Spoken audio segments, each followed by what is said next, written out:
damos la bienvenida junto a Mariana Corradini. Buenas noches, Paula Navarro. Un placer, como cada lunes, acompañarnos en este espacio que se denomina Periodistas en UniTV. Y hoy vamos a hablar un tema que toca una fibra muy sensible, por lo menos en la sociedad, aquellos que también pensamos en jubilados, en adultos mayores y en la situación en la cual se encuentran actualmente. Para ello, en una primera instancia, vamos a dialogar con Mónica Lazos. ¿Cómo estás? ¿Qué tal? ¿Cómo les va? Buenas noches. Un gusto estar acá. Ex titular de PAMI Villa María y actual presidenta de la Fundación Ciclos. Sí. ¿Cuál es el contexto? ¿Cuáles son, digamos, las necesidades por allí más duras que hoy están viéndose en este sector de la sociedad? Bueno, primero analicemos así brevemente el contexto, ¿no? Esto de que hay una crisis humanitaria, social en general y en particular con los adultos mayores y jubilados.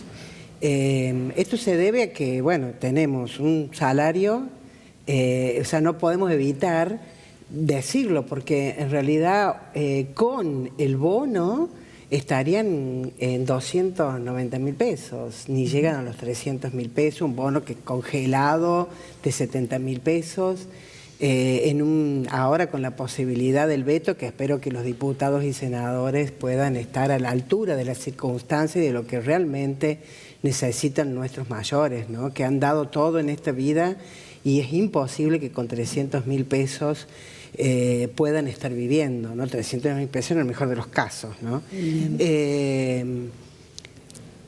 Están bajo la línea de pobreza. Si uno mide la canasta familiar, Semino, que es el opus del defensor, el defensor de la tercera edad. De la tercera edad, dice que la canasta para el adulto mayor está entre 700, 800 y 900.000 pesos, porque esto no para. Bueno, a ver, ¿cómo nos acomodamos con 300.000 pesos? 300, 350, que no es la mínima, pero tampoco hacen mucho. Resuelve, claro. Tenemos más del 50% de los jubilados en una obra social de 5 millones de personas, de afiliados, bajo la línea de pobreza. Entonces vos decís, tenemos los... hay tres ejes, ¿no? Sí, que habría que ingreso, mencionar. El ingreso que es insuficiente. El ingreso que es insuficiente. Después analizamos el tema de los alquileres.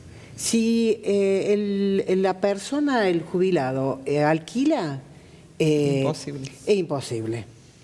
Ahora salió un programa en la municipalidad que me pareció bueno porque, digamos, garantiza el derecho a esto, a una vivienda digna, ya sea propia o no. Pero bueno, esto porque no hay garantías, no aceptan la garantía del adulto mayor. Entonces es importante que el Estado tome dimensión en una política pública que se enmarque en los derechos del adulto mayor. Si tienen casa propia, ¿cómo hacen para mantener que no se les rompa el baño? Y los servicios, supongo, el pago de los servicios. El pago de los servicios. Cuando terminaron también lo que eran los subsidios, bueno, el RASE la semana pasada terminó. Bueno. ¿Cuántos adultos mayores sabían que estaba el RASE, que vencía a fin de agosto? ¿Cómo hacer para registrar ese pedido, no? Sí, fue todo un trabajo. Sí, tuvo un contacto muy directo con los Municerca. Nosotros ahí de la Fundación trabajamos mucho con el Municerca, hicieron ese trabajo, la verdad que muy bien, tanto en el barrio que yo me muevo de la Fundación, que es La Calera y Las Acacias, hicieron ese trabajo. Ahora, respuesta no tenemos, ¿no? Claro. O sea, claro, hay que ver qué pasa. Hay que ver qué pasa. Que el gran problema ahora también debe ser, puesto que venía haciendo esta enumeración, que hacemos con los medicamentos, que encima se ha caído el nivel de cobertura del PAMI, ¿no? Primero, la canasta familiar, digamos, ir al supermercado. Entonces, porque a mí me dice, bueno, opto por comer o por los medicamentos. No pueden optar por nada, porque nada les alcanza, ni para cubrir la alimentación ni para cubrir los medicamentos. Ahora bien, lo que vos me decías...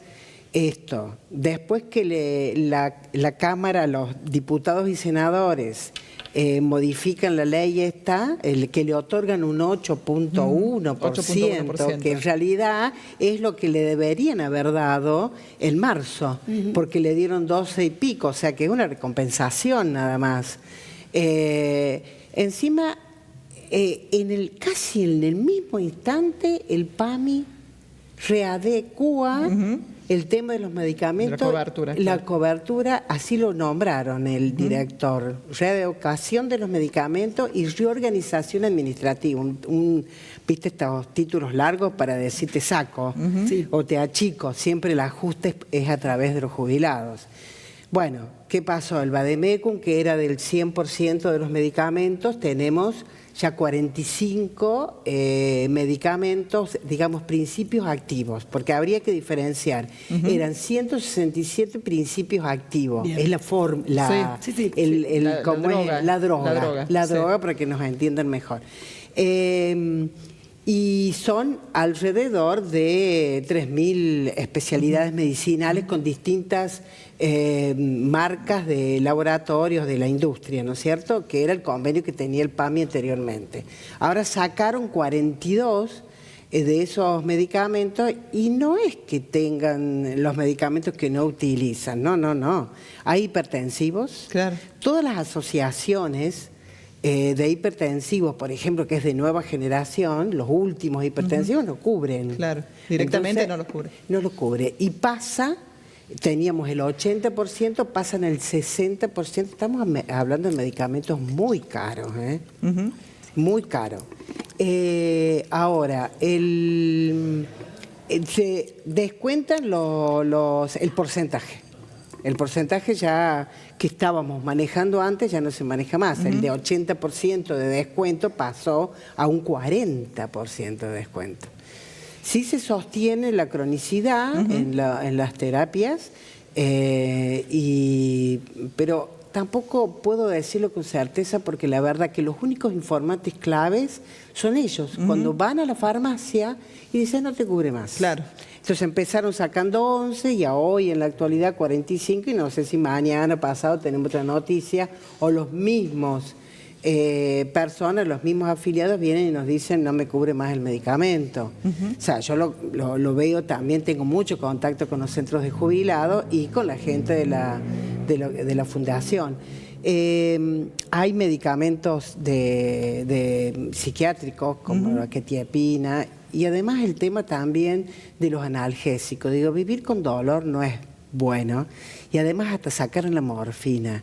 En esto de que, bueno, teníamos una ley que la teníamos que estar debatiendo, que era la muerte digna, y qué muerte digna podemos hablar si ni siquiera el dolor... Claro, no podemos paliar un dolor. No podemos paliar el dolor.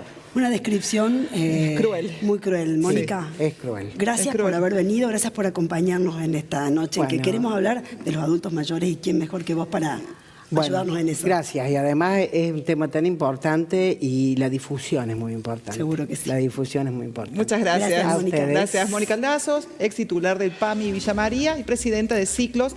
Una breve pausa, ya tenemos en conexión a la otra persona que vamos a entrevistar, Osvaldo Giordano. Le pedimos un minutito nada más de su tiempo para poder cumplir con nuestros anuncios. Ya volvemos.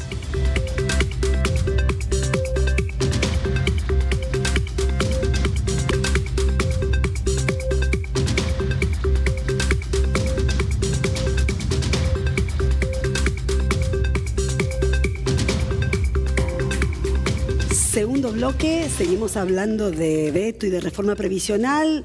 Tenemos en conexión vía Zoom a quien ya le estamos dando la bienvenida, Osvaldo Giordano, quien fuera ex titular del ANSES, quien también fuera titular de la Caja de Jubilaciones de la provincia e incluso ministro de Finanzas de la provincia de Córdoba, y seguro alguna otra cosa me quedó por el camino. Osvaldo, buenas noches, gracias por sumarse a Periodistas. Hola, ¿qué tal? Muy buenas noches. ¿Qué tal, Osvaldo? Bueno, el primer tema de abordaje casi obligatorio es ¿cuál es su opinión en relación al veto a la reforma jubilatoria aprobada la semana pasada? Mira, lo primero es bajar las expectativas sobre el tema, ¿no? Porque por allí se plantea que este proyecto de ley podría resolver la situación que padecen muchos jubilados hoy y la preocupación que padecemos los que nos vamos a jubilar a futuro, porque sabemos que la situación es muy mala y será peor a futuro si no hacemos algo. En rigor, esta ley vetada no aborda los principales problemas que habría que abordar, es decir, resolver estos problemas. Va a un tema puntual que es la movilidad y deja pendiente una reforma más estructural, que es lo que necesita Argentina desde hace tiempo. ¿Cuáles serían En esos relación puntos, a la Osvaldo? movilidad, la ley, nosotros hicimos en el Geral de la Fundación Mediterránea un informe comentando el proyecto que había aprobado senadores, que en definitiva, perdón, que diputados, que en definitiva senadores lo aprobó como ley, y es un proyecto perfectible, es decir, tenía varios puntos débiles, pero sí tenía un par de fortalezas muy importantes. La primera más o menos obvia, ¿no? Que es una ley, no un decreto, que sustituye un decreto de necesidad de urgencia, con lo cual ahí gana fortaleza un tema muy sensible, regulado constitucionalmente, donde hay una muy amplia jurisprudencia que señala que es el Congreso el que tiene que regular la movilidad y no el Ejecutivo a través de un decreto. Y corrige también una debilidad que tiene el DNU, que es que en el cambio de fórmula toma una decisión arbitraria en el empalme porque la fórmula vieja consideraba ajustes hasta diciembre, la nueva arranca en febrero y arbitrariamente en enero se asigna un aumento arbitrario muy distinto a la inflación de enero, es decir, bastante más bajo que enero.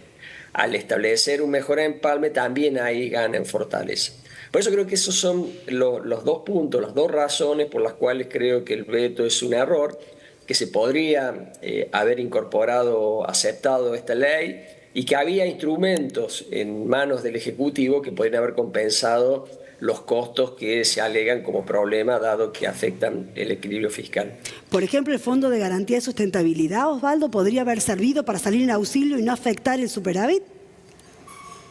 Mira, el Fondo de Garantía de Sustentabilidad es un stock, es decir, que no podrías cubrir un flujo, porque acá es un aumento del 7,2 de manera indefinida.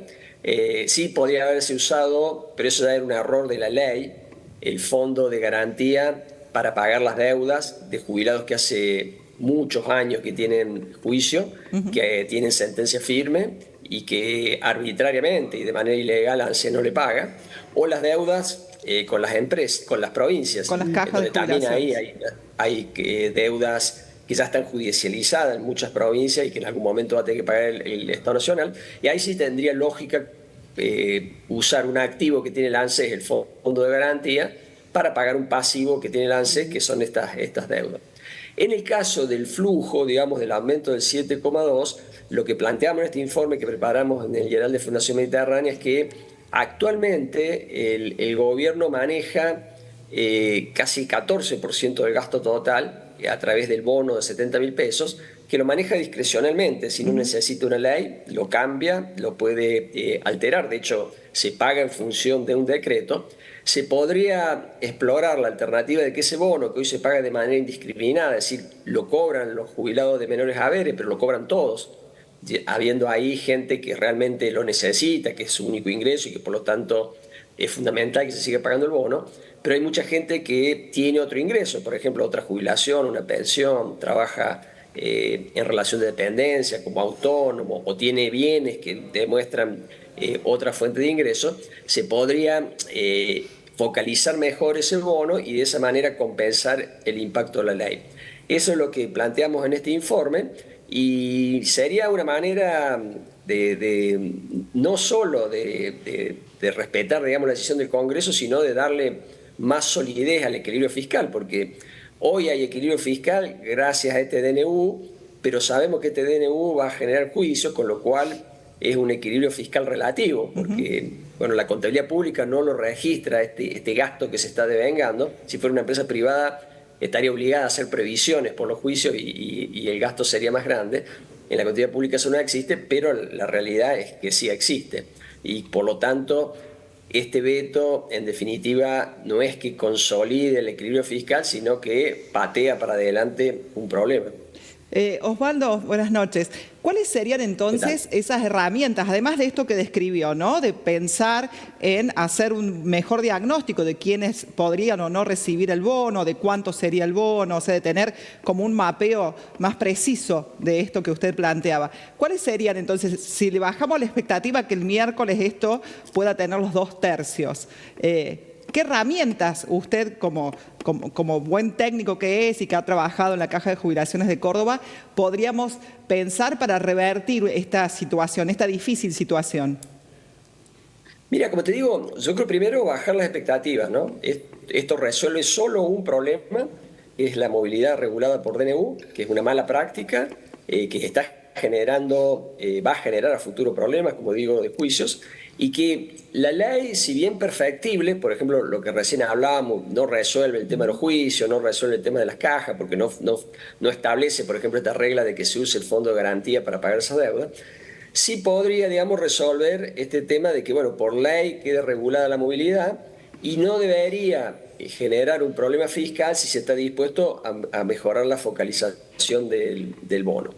La ley tiene otras cosas, por ejemplo, prevé que en marzo de cada año haya un ajuste adicional sobre las jubilaciones si el año anterior hubo un aumento del salario real.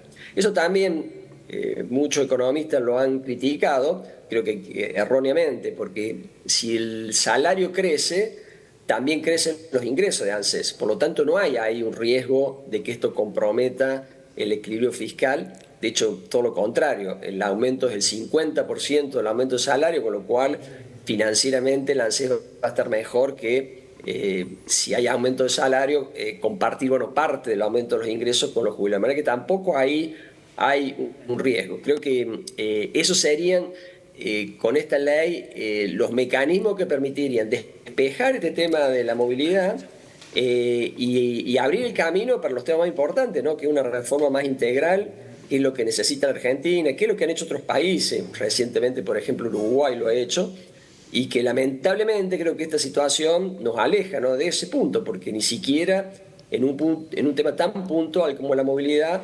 pudo alcanzarse un acuerdo y pudo alcanzarse una solución, y queda como tema pendiente porque, insisto, esto seguramente va a reactivar los juicios.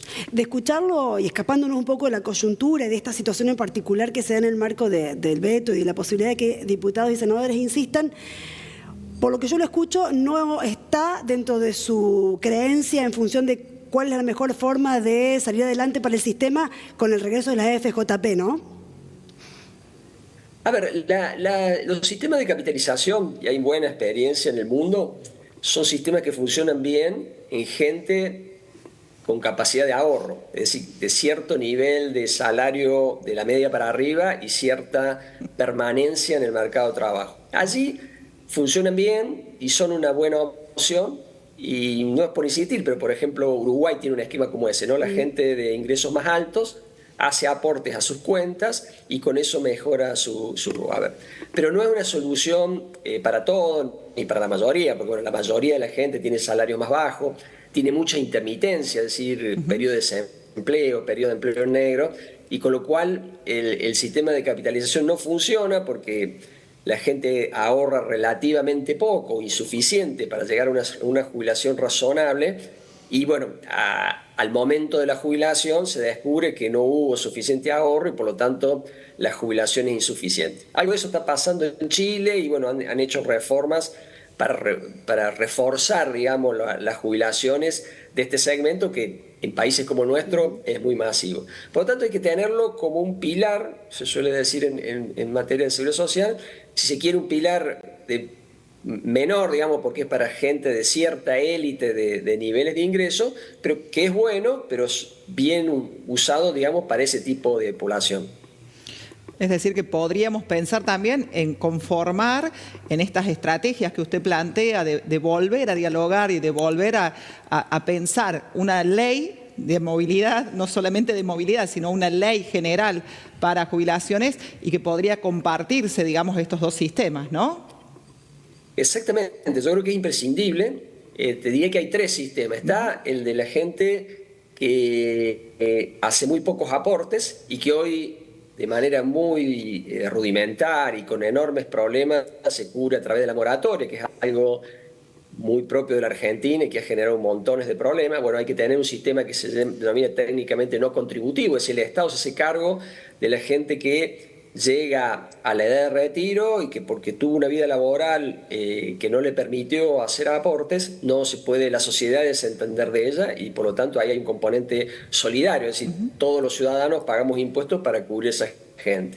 Luego un componente de reparto más parecido, bueno, al que hoy tenemos, en donde bueno, la gente aporta y tiene un haber, y uno de capitalización para gente de mayores ingresos.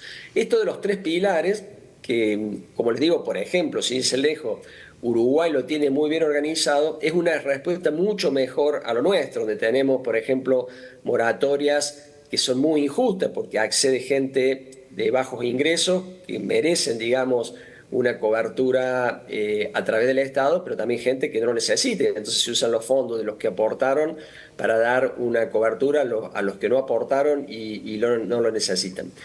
Eso habría que corregirlo. También hay que corregir, ¿no?, la enorme cantidad de regímenes de privilegio y de excepciones.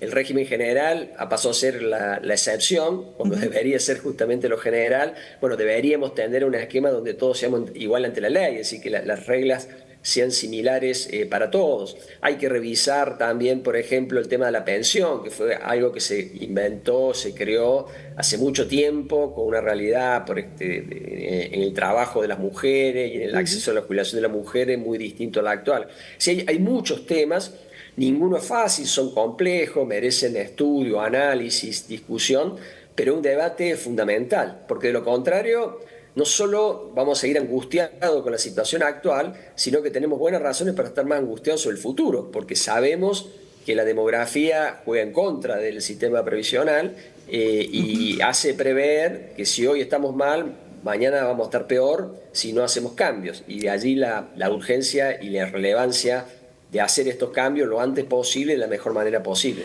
Está bueno lo que plantea, porque si uno habla con incluso personas de nuestra edad o más chicos, hay cierto temor de que el sistema como lo conocemos ahora en un futuro no exista y que no exista más la posibilidad de jubilarse.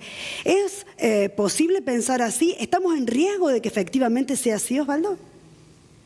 No es una exageración, y lamentablemente, me encantaría dar otra noticia, pero a todos los problemas que vemos hoy de dificultades, ¿no?, para cubrir el gasto previsional, la demografía nos está alertando con bastante previsión de que, y precisión, digamos, respecto al futuro, de que esto se va a ir complicando, porque sabemos, digamos, que la expectativa de vida aumenta, ha pasado en las últimas décadas y va a seguir pasando en las próximas.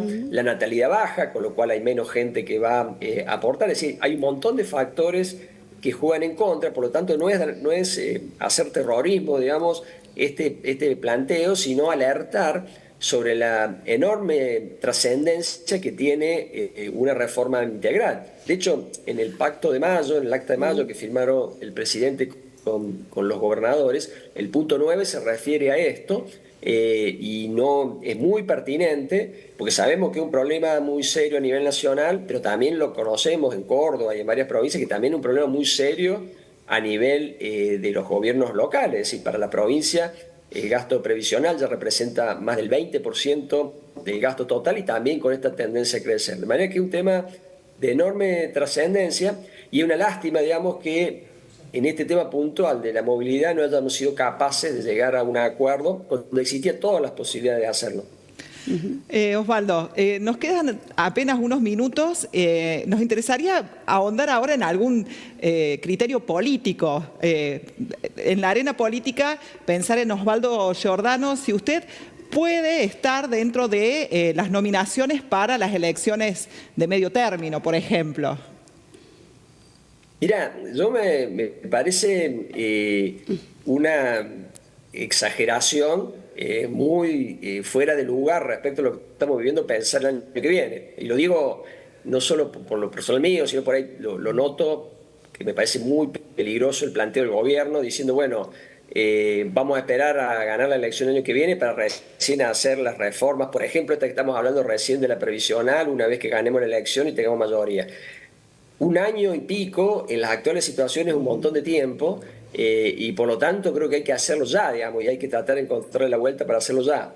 Y en ese marco, mi posición personal es hacer desde el liderazgo de la Fundación Mediterránea los aportes modestos que podemos hacer de esta institución, pero creo que importantes para lograrlo ya y no estar pensando o diagramando cosas que la verdad que analizarlas hoy es totalmente fuera de lugar. De allí que bueno, toda mi energía en lo personal están puestas en aportar, digamos, por ejemplo, en este tema previsional, que se tomen las medidas pertinentes lo más rápido posible y creo que sería bueno que todos hagamos eso, dejemos de estar pensando tanto en qué voy a hacer y que dónde me voy a ubicar personalmente dentro de un año, año y medio, y lo hagamos hoy porque la situación la amerita, es decir, la gente está pasando un momento muy difícil y no va a salir si no se hacen los cambios a una velocidad más rápida de lo que está pasando. Osvaldo, muchísimas gracias por sumarse esta noche al debate de periodistas y gracias por sus palabras. Que tenga una buena noche. Gracias por ayudarnos también a describir esta situación y a veces desde el interior, a veces es difícil decirlo, pero también que usted haya hecho su tiempo para dialogar con un medio local como es este y universitario sobre todo. Muchas gracias. Buenas noches. No, gracias a ustedes, fue un gusto y ojalá pronto podamos tener otra charla. Seguro que sí. Gracias. Buenas noches, Osvaldo Giordano. Tenemos un minutito. Ya volvemos.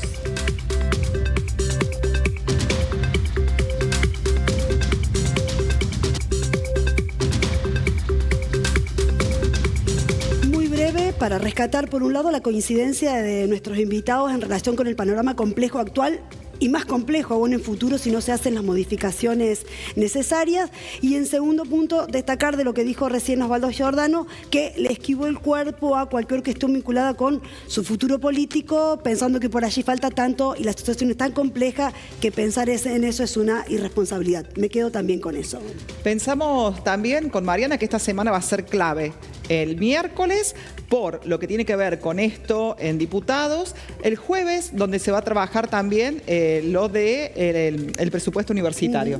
Por lo tanto, también estamos alertas a lo que puede llegar a ocurrir desde ese punto de vista en lo político.